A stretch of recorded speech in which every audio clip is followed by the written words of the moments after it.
Hi guys, this is Sam and welcome to Logic. In today's pronunciation video, we're going to talk about gemination of consonants in English, which is a very technical Latin word that means the doubling up of consonants when we speak, not when we write.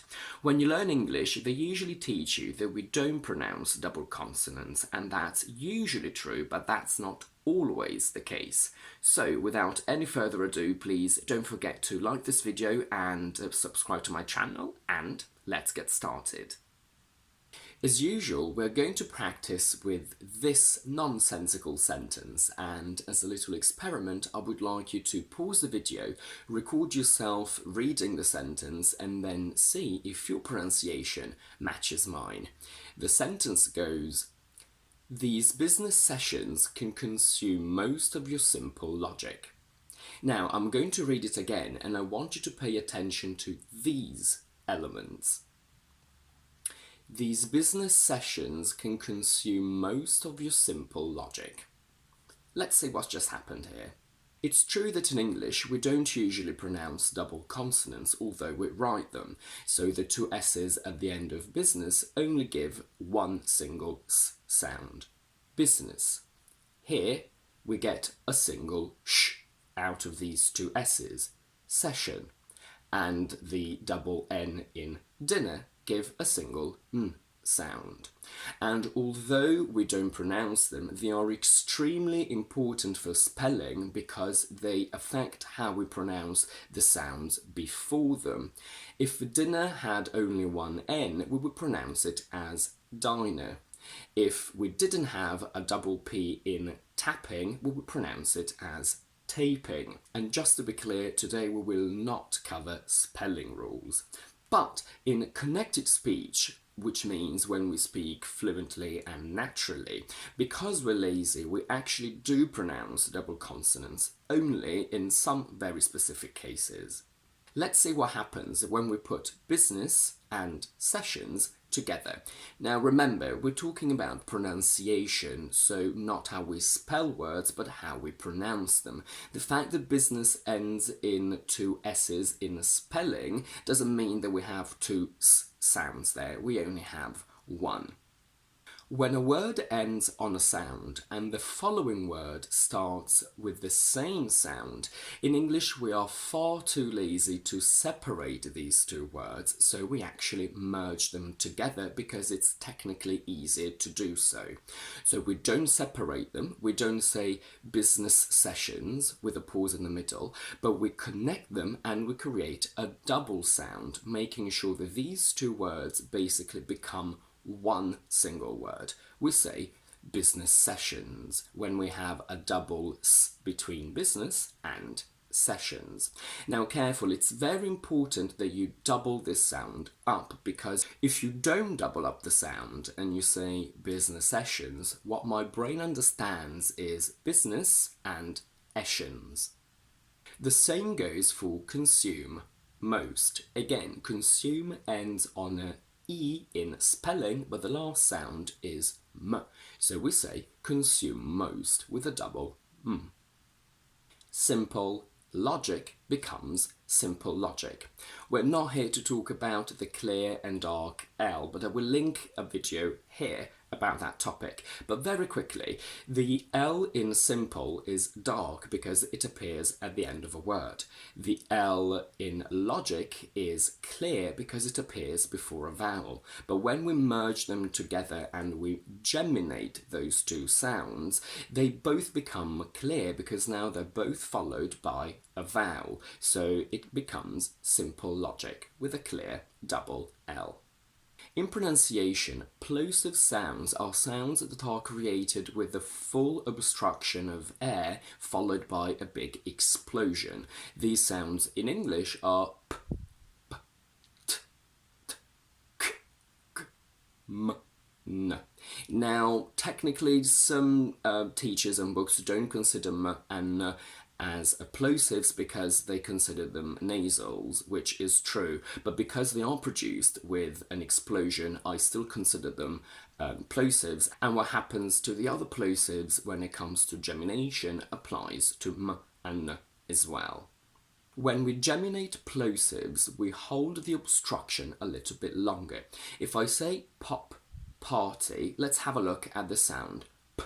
The obstruction in the sound p is created by your lips coming together.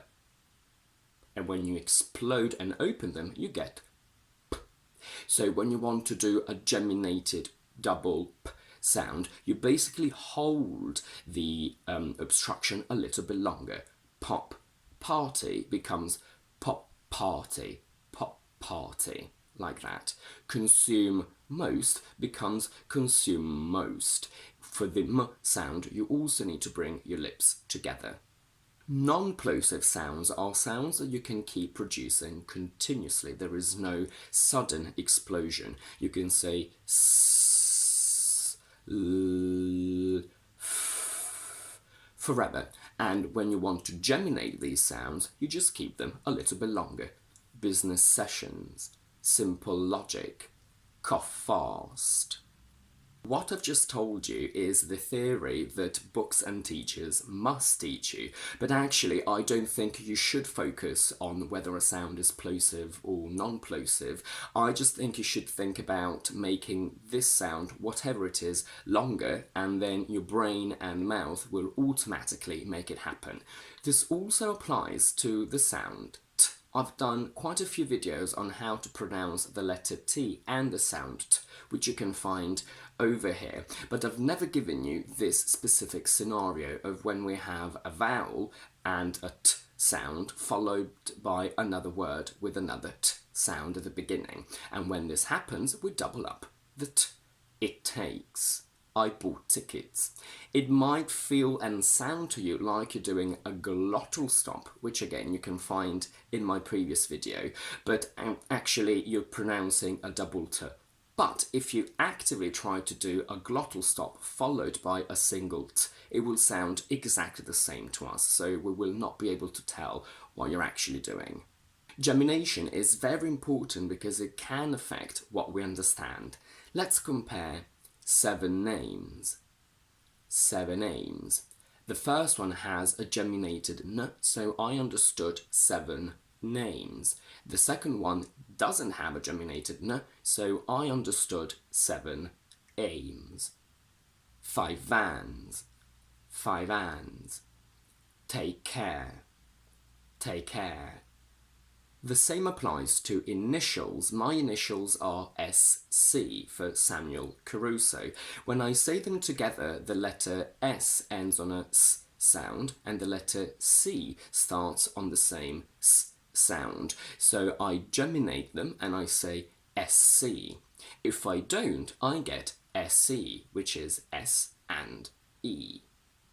Gemination doesn't only occur between words, it also happens inside the same word when we attach some very specific prefixes and suffixes. For example, un. Necessary becomes unnecessary and we double up the n. Unnecessary. Unnamed.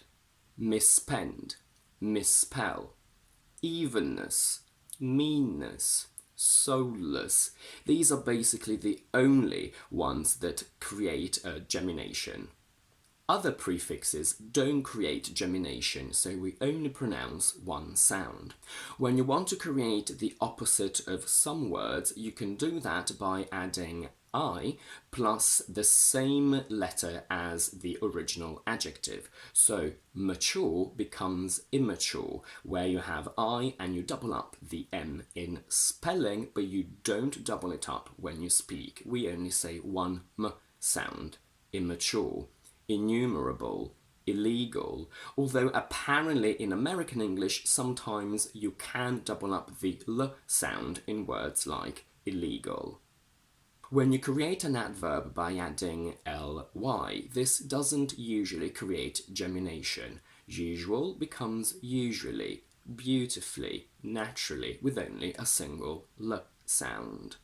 In a couple of words, you can decide whether you want to geminate the sound or not. For example, whole can become holy or wholly. I personally prefer a geminated L because holy with a single L sound is also H-O-L-Y.